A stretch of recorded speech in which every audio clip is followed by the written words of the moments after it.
नमस्कार। आज हम बात करने वाले हैं सिएरा लियोन की। ये पश्चिम अफ्रीका में एक देश है। जी। हमारे पास कुछ सोर्सेज हैं जो इसके भूगोल, इसके इतिहास जो काफ़ी उतार चढ़ाव वाला रहा है, और आज ये देश कहाँ खड़ा है इस पर थोड़ी रोशनी डालते हैं। तो कोशिश ये रहेगी कि इन सोर्सेज के जरिए इस देश को थोड़ा और करीब से समझ सकें। बिल्कुल। एक बात तो मुझे शुरू में ही बड़ी दिलचस्प लगी कि इसकी जो राजधानी है फ्री टाउन, हाँ, फ्री टाउन। उसकी स्थापना ही इसलिए हुई थी कि जो मुक्त गुलाम थे उन्हें बसाया जा सके, एक पनाहगाह की तरह। हाँ, ये बहुत यूनिक बात है उस रीजन के लिए। है ना, मतलब ये अपने आप में कितना अनोखा है। तो चलिए इसी तरह की और भी परतें हैं इस देश की कहानी में, उन्हें खोलते हैं। शुरुआत के लिए जैसा हमने कहा, ये पश्चिम अफ्रीका में अटलांटिक तट पर है। जी, अटलांटिक कोस्ट पर। और इसके पड़ोसी देश हैं गिनी और लाइबेरिया। सही है। तो ये अटलांटिक तट वाला देश, इसके भूगोल के बारे में सोर्सेज में क्या खास है? ऐसा लगता है काफी वैरायटी है। हाँ, बिल्कुल है। देखिए, तट के पास का जो इलाका है वो तो दलदली सा है, मैंग्रोव वाला। अच्छा। लेकिन फिर एक एक पहाड़ी इलाका आता है, एक प्रायद्वीप जैसा। वहीं पर राजधानी फ्रीटाउन बसी है। तो ये अपने आप में एक अलग जोन हो गया। फिर जैसे जैसे आप देश के अंदर की तरफ जाते हैं तो आपको घास के मैदान मिलेंगे, पठार मिलेंगे, और फिर और अंदरूनी हिस्सों में जाएं तो पहाड़ियां भी हैं। अरे वाह। मतलब एक छोटे से देश में ही इतनी भौगोलिक विविधता। हाँ बिल्कुल। और क्योंकि ये भूमध्य रेखा के पास है, इक्वेटर के नजदीक, तो जलवायु गर्म और नम रहती है, जिसे हम ट्रॉपिकल कहते हैं। अच्छा।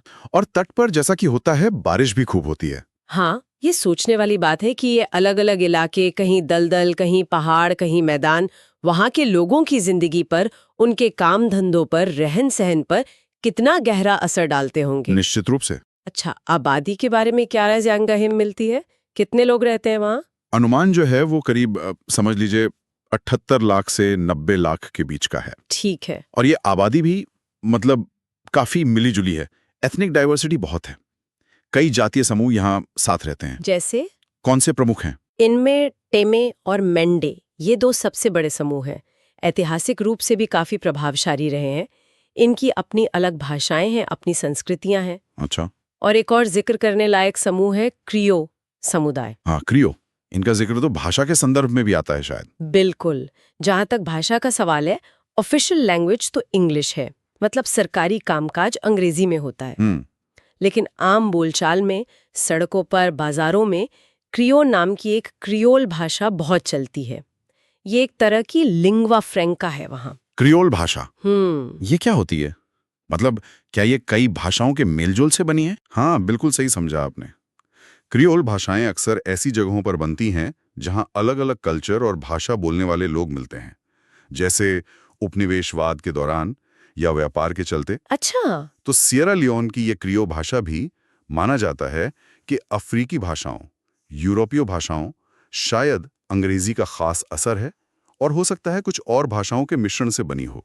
और अब ये वहां के बहुत से लोगों के लिए एक संपर्क भाषा बन गई है। ये अलग अलग जातीय समूहों को जोड़ने का काम भी करती है।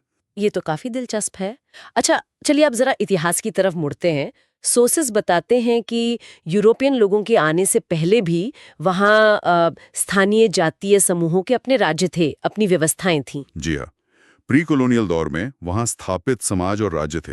फिर यूरोपियन आए, व्यापार शुरू हुआ, और धीरे धीरे ब्रिटेन का असर बढ़ा, और आखिरकार ये एक ब्रिटिश कॉलोनी बन गया। हाँ, और इसी औपनिवेशिक दौर में वो फ्री टाउन वाली अनोखी घटना हुई जिसका जिक्र आपने शुरू में किया था। हाँ हाँ। जब अटलांटिक पार दास व्यापार के खिलाफ मुहिम चली, तो जो गुलाम मुक्त कराए गए या जो भाग कर आए, उनको बसाने के लिए ये शहर एक खास मकसद से बनाया गया था। ये इससे पश्चिम अफ्रीका के कई दूसरे शहरों से एक अलग पहचान देता है। ये गुलामी के खात्मे का एक प्रतीक भी है। वाकई। और फिर आजादी का दौर आया।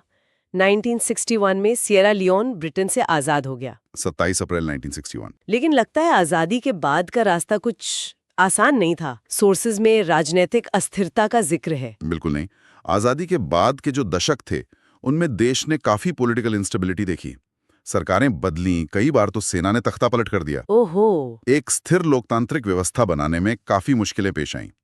ये दिखाता है कि उपनिवेशवाद से निकलने के बाद एक नया राष्ट्र बनाना कितना जटिल काम होता है। सही बात है। खासकर जब अलग-अलग हित हों, अलग अलग समूह सत्ता के लिए संघर्ष कर रहे हों। और फिर वो भयानक दौर आया 1991 से 2002 तक, गृह युद्ध। हाँ सोर्सेज में इसका जिक्र एक बहुत ही विनाशकारी घटना के तौर पर है। हाँ, वो सिविल वॉर सियरा लियोन के इतिहास का एक बहुत ही काला अध्याय है। इसने देश को बुरी तरह तबाह कर दिया। न सिर्फ हजारों जानें गईं, लाखों लोग बेघर हुए, बल्कि इसने समाज को भी गहरे जख्म दिए।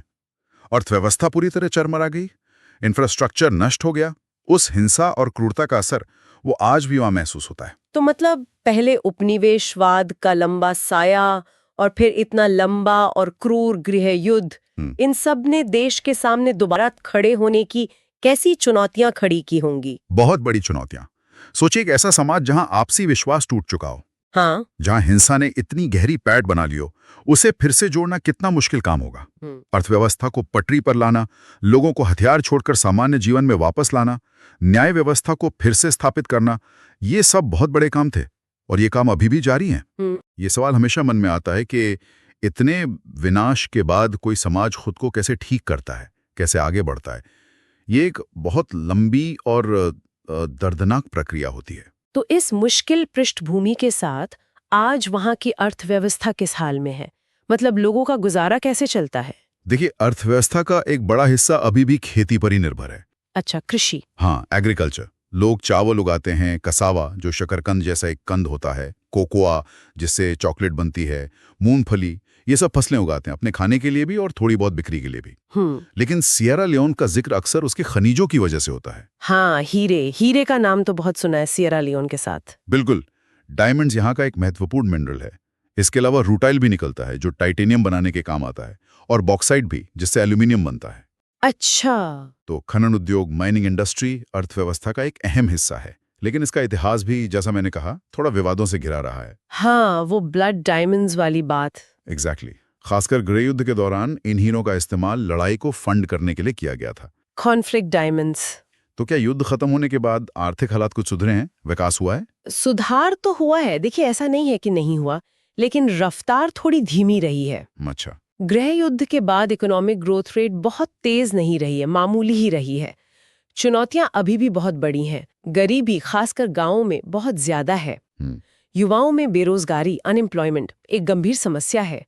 ये असंतोष का कारण भी बन सकती है। सही बात है। और जो बेसिक चीजें हैं, स्वास्थ्य सेवाएं, साफ पानी, बिजली, अच्छी शिक्षा, इन बुनियादी सुविधाओं तक सबकी पहुंच, वो अभी भी एक बड़ा लक्ष्य है। यहाँ ये सवाल सच में सोचने पर मजबूर करता है कि एक तरफ तो हीरे जैसे कीमती प्राकृतिक संसाधन है और दूसरी तरफ इतनी गरीबी और बुनियादी सुविधाओं की कमी। ऐसा क्यों? हाँ, ये एक क्लासिक केस है जिसे अक्सर रिसोर्स कर्स या संसाधन अभिशाप कहते हैं। रिसोर्स कर्स। हाँ, प्रचुर प्राकृतिक संसाधन होने के बावजूद देश का विकास ना हो पाना या गरीबी बने रहना, ऐसा कई कारणों से हो सकता है। हो सकता है इन संसाधनों से होने वाली कमाई पर कंट्रोल कुछ ही लोगों या समूहों के हाथ में रह जाए। अच्छा। या फिर ये बाहरी ताकतों को दखलंदाजी का मौका दे। कभी कभी ये शासन में भ्रष्टाचार को भी बढ़ावा दे सकता है, जिससे आम लोगों तक फायदा पहुंच ही नहीं पाता। तो संसाधनों का सही प्रबंधन करना ताकि उसका लाभ पूरे समाज को मिले, ये अपने आप में एक बहुत बड़ी चुनौती है। समझ गई। अच्छा, अब अगर समाज और संस्कृति की बात करें तो सोर्सेस से पता चलता है कि इस्लाम प्रमुख धर्म है। जी हाँ, ज्यादातर आबादी मुस्लिम है, लेकिन ईसाई धर्म और पारंपरिक अफ्रीकी मान्यताएं भी मौजूद हैं। बिल्कुल। धार्मिक रूप से काफी मिला जुला समाज है, और अच्छी बात यह है कि आमतौर पर यहाँ अलग अलग धर्मों के लोग शांति से साथ रहते हैं। रिलीजियस टॉलरेंस है। ये तो बहुत अच्छी बात है। हाँ, और संस्कृति की बात करें तो बहुत जीवंत है। संगीत और नृत्य का लोगों के जीवन में खास स्थान है। स्थानीय भाषा है, जैसा हमने क्रियो का जिक्र किया, वो भी सांस्कृतिक पहचान का अहम हिस्सा है। त्योहार हैं, पारंपरिक समारोह हैं, ये सब सामाजिक ताने बाने को मजबूत करते हैं। और वो क्रियो समुदाय जिनका जिक्र पहले भी हुआ था, उनकी सांस्कृतिक पहचान भी तो खास होगी उनके इतिहास को देखते हुए। हाँ बिल्कुल। क्रियो समुदाय, जिनके पूर्वज मुख्य रूप से वो मुक्त गुलाम थे जिन्हें फ्रीटाउन में बसाया गया था, उनकी अपनी एक अलग डिस्टिंक्ट पहचान है। कैसी पहचान? उनकी भाषा जो क्रियो है, उनके रीति रिवाज, उनका खान पान, उनका सामाजिक ढांचा, ये सब उस खास ऐतिहासिक अनुभव से गहरे जुड़े हुए हैं। वे मुख्य रूप से फ्रीटाउन और उसके आसपास के इलाकों में केंद्रित हैं। बिल्कुल। और वे सीरा लियोन की जो मल्टीकल्चरल तस्वीर है उसका एक अनूठा और महत्वपूर्ण हिस्सा है। ये दिखाता है कि इतिहास कैसे कैसे संस्कृति को गढ़ता है। बिल्कुल। तो कुल मिलाकर आज सेरा लियोन कहाँ खड़ा है? गृह युद्ध खत्म हुए अब काफी समय हो गया है, तो अब मुख्य ध्यान किस पर है? देखिए, मुख्य ध्यान तो पुनर्निर्माण, शांति बनाए रखने और विकास पर ही है। पॉलिटिकल स्टेबिलिटी को मजबूत करना, गवर्नेंस को बेहतर और ज्यादा जवाबदेह बनाना, भ्रष्टाचार से लड़ना, ये सब लगातार चलने वाली प्रक्रियाएं हैं। और बुनियादी ढांचा, इंफ्रास्ट्रक्चर जैसे सड़कें, स्कूल, अस्पताल, इनको सुधारना भी एक बड़ी प्राथमिकता है। एक बात और जो सोर्सेज में उभर कर आती है वो है यहाँ की युवा आबादी। ऐसा कहा जा रहा है कि आबादी का एक बहुत बड़ा हिस्सा युवा है। हाँ, ये एक बहुत महत्वपूर्ण पहलू है। सिएरा लियोन में यूथ पल्ज है, मतलब युवाओं की संख्या आबादी में बहुत ज्यादा है। अच्छा। अब ये एक तरह से देश के लिए एक बड़ा अवसर भी हो सकता है। एनर्जी है, नए आइडियाज हैं, काम करने की क्षमता है। हाँ, बिल्कुल। लेकिन ये एक चुनौती भी है। जैसा हमने पहले बात की, अगर इन युवाओं के लिए अच्छी शिक्षा और रोजगार के पर्याप्त अवसर नहीं होंगे तो निराशा बढ़ सकती है। हाँ, तो फिर निराशा और अस्थिरता का खतरा भी बढ़ सकता है। तो युवाओं में निवेश करना बहुत जरूरी है। तो स्वास्थ्य, शिक्षा जैसी जो बुनियादी सुविधाएं हैं उनमें सुधार तो हो रहा है, लेकिन अभी काफी काम बाकी है। निश्चित रूप से प्रगति हुई है, ऐसा नहीं है कि कुछ नहीं बदला, लेकिन जरूरतें बहुत ज्यादा हैं। स्वास्थ्य सेवाओं की क्वालिटी और पहुंच बढ़ाना, शिक्षा के स्तर को सुधारना, खासकर ग्रामीण इलाकों में, ये सब बड़े लक्ष्य हैं जिन पर काम चल रहा है। ये सब दिखाता है कि युद्ध या गहरे संघर्ष से उभर रहे किसी भी देश के लिए विकास की राह कितनी लंबी और मुश्किल हो सकती है। सिर्फ शांति समझौता कर लेना काफी नहीं होता। हाँ, वो तो बस शुरुआत है। बिल्कुल, वो सिर्फ एक शुरुआत होती है। असली काम तो उसके बाद समाज और अर्थव्यवस्था को फिर से खड़ा करना होता है। और सिएरा लियोन का अनुभव वो इस पूरी प्रक्रिया की जटिलताओं का एक जीता जागता उदाहरण है। तो अगर हम आज की इस पूरी चर्चा को समेटें, हमने सिएरा लियोन के बारे में काफी कुछ जाना। पश्चिम अफ्रीका का एक देश जिसके पास तट भी हैं, पहाड़ भी हैं, मैदान भी हैं। जी। एक इतिहास जिसमें उपनिवेशवाद है, गुलामी के खिलाफ एक अनोखी पहल है फ्रीटाउन वाली, और फिर एक तबाह कर देने वाला गृह युद्ध भी है। हीरे जैसे कीमती संसाधन हैं, पर साथ ही गरीबी और बेरोजगारी की बड़ी चुनौतियां भी मुंह बाए खड़ी हैं। सही। और इन सब के बीच एक रंगीन संस्कृति है और एक बड़ी युवा आबादी जो शायद भविष्य की उम्मीद है। बिल्कुल। सिएरा लियोन की कहानी हमें कई अहम सबक सिखाती है। ये दिखाती है कि युद्ध के बाद राष्ट्र का पुनर्निर्माण कितना पेचीदा काम है।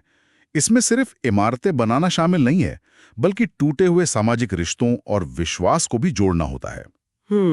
ये प्राकृतिक संसाधनों के प्रबंधन की जो दुविधा है उसे भी सामने लाती है कि कैसे सुनिश्चित करें कि देश की संपदा कुछ लोगों की जेब भरने या फिर से संघर्ष भड़काने के बजाय सबके भले के काम आए। सही। और सबसे जरूरी ये रेखांकित करती है कि किसी भी देश का भविष्य उसकी युवा पीढ़ी पर कितना निर्भर करता है।